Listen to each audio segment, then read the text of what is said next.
আমরা একটা family trip দিচ্ছি। আমাদের ড্রাইভিং সিটে আছে অপু, এবং খুব সুন্দর একটা সিনারিও দেখতে পাচ্ছি। এখানে একটা গাছ, গাছের চারপাশে পানি। অদ্ভুত সুন্দর বাংলাদেশ, আমাদের অদ্ভুত সুন্দর বাংলাদেশ। আমরা এখন কারপাশা ইউনিয়ন পরিষদ ঘাটের উদ্দেশ্যে যাচ্ছি। বেশি দূর নয়, সেখানে আমাদের জন্য নৌকা অপেক্ষা করছে।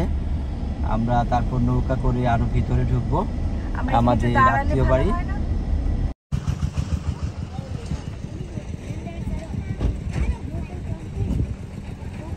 Hello, so excited. প্রথমবারের মতো হাওড় ভ্রমণ আমার, তোমার কিনা আমি জানি না। হ্যাঁ, আমি এটা প্রথমবার যে আমি হাওড়ে যাচ্ছি। যদিও কিশোরগঞ্জ শ্বশুরবাড়ি, 7 বছর হতে চললো। বড় ভাইয়ের শ্বশুরবাড়ি, বন্ধুর শ্বশুরবাড়ি, একেবারে হাওড়ের ভিতর। তারপরেও যাইনি, আজকে প্রথমবার যাচ্ছি বড় ভাইয়ের শ্বশুরবাড়ি। সারাদিন থাকবো, ডে লং প্রোগ্রাম। গরম না হলে হয়তো রাত্রেও থাকতাম, আমরা আরেকটু বেশি এক্সপ্লোর করতাম। তবে এটাই শেষ নয়, দেখি।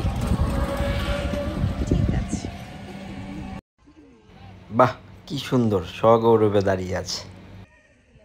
কি গাছ বাবা? এটা কি গাছ? দেখো না, এটা ডুমুর গাছ। মেরা গাছ। আজান, নৌকায় আমরা যাবো, আমাদের জন্য বড় নৌকা অপেক্ষা করছে। নৌকাতে যাবো। বাবা বাবা, এগুলো কি? বাবা, তুমি কি দেখছো? হাঁস দেখছো? পাখি না বাবা, এগুলো হাঁস। পাতি হাঁস? কি হাঁস? পাখি দেখছি। পাখি? আল্লাহ আল্লাহ, বৃষ্টি আছে, বৃষ্টি আছে। বাবা ওদিকে যাও না, হাগু আছে। ও, হাঁসের হাগু রয়েছে এখানে। এগুলো কি বাবা? এগুলো কি বাবা? এগুলো কি খেলা করছে? খেলা করছে? কি খেলা করছে? হাঁস? পাতি হাঁস? ছেলেকে হাঁস দেখানোর যাত্রা বিরতি শেষে আবার রওনা দিয়েছি। গন্তব্যস্থল এখন কারপাশা ইউনিয়ন পরিষদ ঘাট। এটি নিকলি উপজেলায় অবস্থিত। এই যে ঘাটে অপেক্ষা করছে আমাদের জন্য সুন্দর নৌকাটি, এটি করে আমরা আমার বড় ভাইয়ের শ্বশুরবাড়ি সেখানে যাব।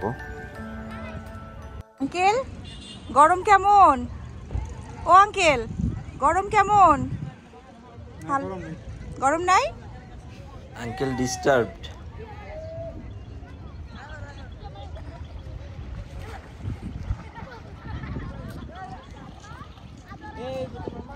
বাজান, আমার বাজান, তোমার কেমন লাগছে? গোসল করবে?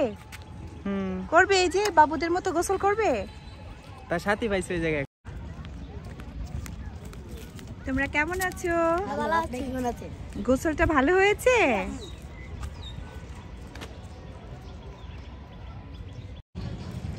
এখানে ছোট ছোট বাচ্চাগুলো বিয়ের কোনো বাড়ির হবে, কি সুন্দর তারা সেজে গুজে কোথায় যেন পানি আনতে যাচ্ছে। বাজান, বাজান, আমরা কই যাচ্ছি? কে বাসায় যাচ্ছি? চাচু বাসায়। আচ্ছা, ঠিক আছে। ওই বাবুগুলো কি করছে পানিতে? পেছনে কি করছে বাবুগুলো? গোসল করছে। তোমার কি গোসল করতে ইচ্ছে করছে?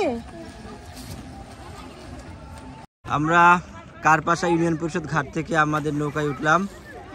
আমাদের যাত্রী সংখ্যা খুবই কম, সর্বসাকুল্যে আমরা 8 জন। একটু বেশি হলে ভালো লাগতো, কিন্তু ঈদের ছুটি শেষে প্রত্যেকের গন্তব্যস্থলে চলে যাওয়ায় এই ট্রিপে মানুষ বেশি পাইনি আমরা। আমাদের এই হচ্ছে উপরের অংশ সাম্পানের, এই সাম্পানে করে আমরা এখন যাব। একেবারে ঘুম থেকে তুলে নিয়ে এসেছিলাম আমার ছেলেকে, এখন সিঙ্গারা দিয়ে নাস্তা সেরে নিচ্ছে। যা হোক, আমরা এখন যেতে যেতে হাওড় জীবন দেখব, যে জীবন পানির, যে জীবন সংগ্রামের। এভাবেই মাথা উঁচু করে গাছ এবং বাড়িগুলো এবং মানুষগুলো এখানকার বেঁচে থাকে। এই যখন বর্ষা মৌসুমে পানি আসে তখন চারপাশটুকু শুধু পানি। পানি আনতে যাচ্ছেন আমাদের নাবিক, নিয়ে যাচ্ছেন। এই বাড়ি থেকে আমরা পানি প্রার্থী। কই আছে জানি না।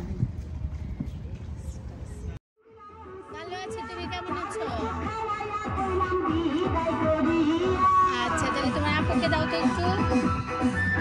অর্নি, নাচো। ঈশা, তুমি তো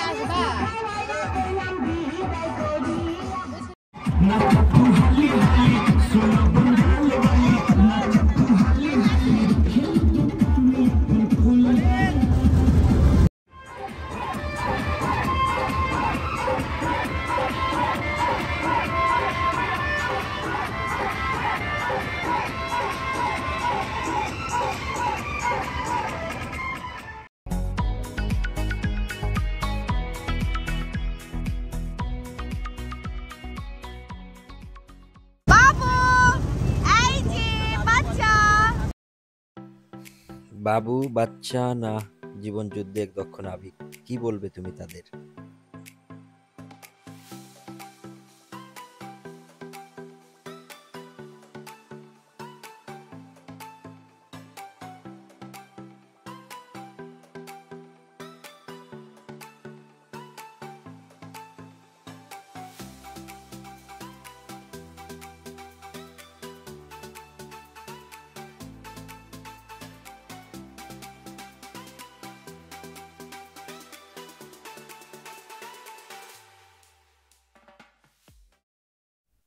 ইউনিয়ন পরিষদ ঘাট থেকে ৮ ঘন্টারও বেশি সময় লাগলো আমার তাওই বাড়ির কাছে এসে পৌঁছাতে। ওই যে আমার বন্ধু শুভ, সাথে ৩ পিচ্ছি দাঁড়িয়ে আছে আমাদেরকে উষ্ণ অভ্যর্থনা জানানোর জন্য। হাওর বলতে এতক্ষণ যা দেখেছিলাম তা ছিল টিজার। এখন অধিক জনবল নিয়ে আমরা রওনা দিয়েছি মিঠামইন ঘাটের উদ্দেশ্যে। প্রায় ২ ঘন্টার জার্নি। এভাবেই বর্ষাকালে যখন পানি আসে হাওরে, তখন এই দিকের লোকাল রাস্তাগুলো ডুবে যায়। এখানে একটি ব্রিজ দেখতে পাচ্ছি, আর রাস্তার কোনো নমুনা নেই। রাস্তার উপর দিয়ে আমাদের নৌকাটি যাবে, আর বউ এখানে যাবেই। সে এই এই এই ব্রিজটাকে আবিষ্কার করবে এবং সে এক লাফে চলে গেল। কি এগুলো ভুট্টা? যখন সমগ্র এলাকা পানিতে তলিয়ে যায়, তখন এতটুকু জায়গা অনেক মূল্যবান কোনো কিছু শুকানোর জন্য।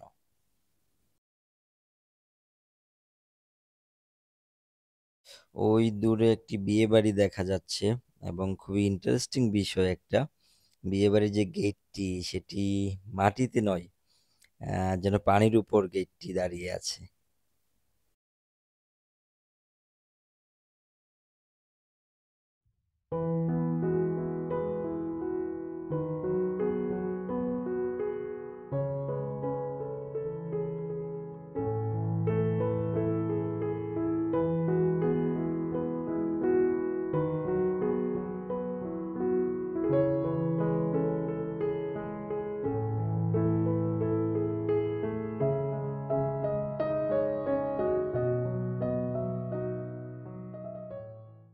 সম্প্রতি এই হাওর অঞ্চলে যে ক্যান্টনমেন্ট স্থাপিত হয়েছে সেটি ঘেঁষে এখন আমরা যাচ্ছি। আমাদেরকে ক্রস করে যাচ্ছে একের পর এক সারি সারি নৌকা।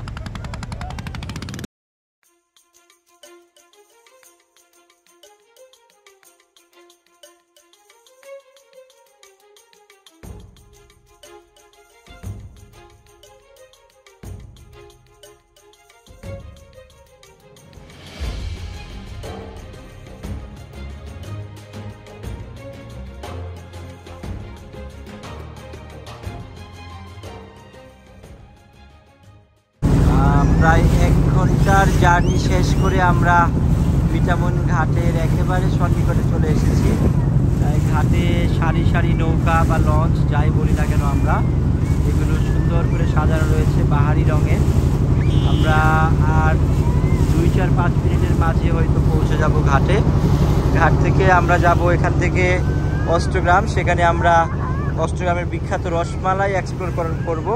এছাড়া অন্যান্য যেসব লোকাল ফুড রয়েছে, স্থানীয় খাবার, সেগুলো আমরা দেখব। We are heading towards Mithamain ঘাট। ওই যে জেটি দেখা যাচ্ছে, আমরা জেটি করে মিঠামইনে নামবো। এখান থেকে অটোরিকশা করে অল ওয়েদার রুট, যেটা একেবারে এই এলাকার অন্যতম আকর্ষণ পর্যটনের, আমরা সেটি দেখব। আমরা যেভাবে তরি ভিড়াচ্ছি, আরেকজন এভাবেই ঠিক তাদের লঞ্চ বা নৌকাটি ছেড়ে যাচ্ছে। অল ওয়েদার রোড ভ্রমণের জন্য সঙ্গী হয়েছে আমাদের এই মেকশিফট চান্দের গাড়িটি।